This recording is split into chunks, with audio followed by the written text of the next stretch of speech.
തരംഗമാകാൻ Dominic detectives. Mammootty Gautam Menon ചിത്രത്തിന്റെ trailer പുറത്ത്. എല്ലാ പ്രേക്ഷകർക്കും പുതിയൊരു വീഡിയോയിലേക്ക് സ്വാഗതം. മെഗാസ്റ്റാർ മമ്മൂട്ടിയെ നായകനാക്കി ഗൗതം വാസുദേവ് മേനോൻ സംവിധാനം ചെയ്ത Dominic and the ladies purse എന്ന ചിത്രത്തിന്റെ ഒഫീഷ്യൽ ട്രെയിലർ ഇന്ന് വൈകിട്ട് 6 മണിയോടെ പുറത്തു വന്നിരുന്നു. 2025 ജനുവരി 23 ചിത്രത്തിന്റെ റിലീസ് പ്രഖ്യാപിച്ചിരിക്കുന്നത്. മമ്മൂക്കയും ഗോകുൽ സുരേഷുമാണ് 1 മിനിറ്റ് 30 സെക്കൻഡുള്ള ഒഫീഷ്യൽ ട്രെയിലറിൽ നിറഞ്ഞു നിൽക്കുന്നത്.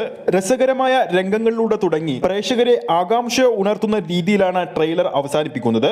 വലിയ ആവേശത്തോടെ തന്നെയാണ് ആരാധകർ ഒഫീഷ്യൽ ട്രെയിലറിനെ വരവേറ്റിരിക്കുന്നത്. ഗൗതം വാസുദേവൻ ആദ്യമായി മലയാളത്തിൽ സംവിധാനം ചെയ്യുന്ന ചിത്രമെന്ന പ്രത്യേകത കൂടി ഈ സിനിമക്കുണ്ട്.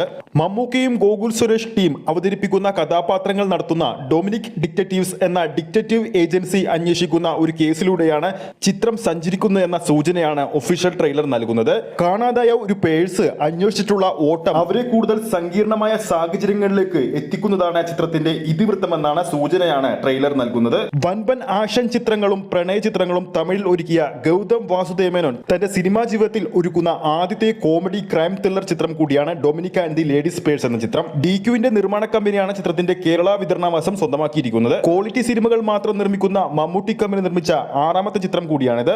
അപ്പോൾ വീഡിയോ കാണുന്ന നമ്മുടെ പ്രേക്ഷകരുടെ അഭിപ്രായത്തിൽ ഇന്ന് പുറത്തിറങ്ങിയ Dominic and the ladies purse എന്ന ചിത്രത്തിന്റെ ഒഫീഷ്യൽ ട്രെയിലർ എങ്ങനെയുണ്ട്? ആരൊക്കെയാണ് ഈ ചിത്രത്തിന് വേണ്ടി കാത്തിരിക്കുന്നത് എന്ന് താഴെ കമന്റ് ചെയ്യാൻ മറക്കരുത്. ഈ ഒരു വീഡിയോ ഇഷ്ടപ്പെട്ടിട്ടുണ്ടെങ്കിൽ വീഡിയോ ലൈക്ക് ചെയ്യാനും ചാനൽ സബ്സ്ക്രൈബ് ചെയ്യുന്ന കാര്യം കൂടി പരിഗണിക്കുക. ഫേസ്ബുക്ക് പേജിലൂടെയാണ് ഈ ഒരു വീഡിയോ കാണുന്നെങ്കിൽ ഫേസ്ബുക്ക് പേജ് ഫോളോ ചെയ്യുക. അപ്പോൾ നമ്മുടെ ചാനൽ സബ്സ്ക്രൈബ് ചെയ്യുന്ന കാര്യം വീണ്ടും ഓർമ്മിപ്പിക്കുകയാണ്. അടുത്തൊരു അപ്ഡേറ്റുമായി നമുക്ക് വീണ്ടും കാണാം.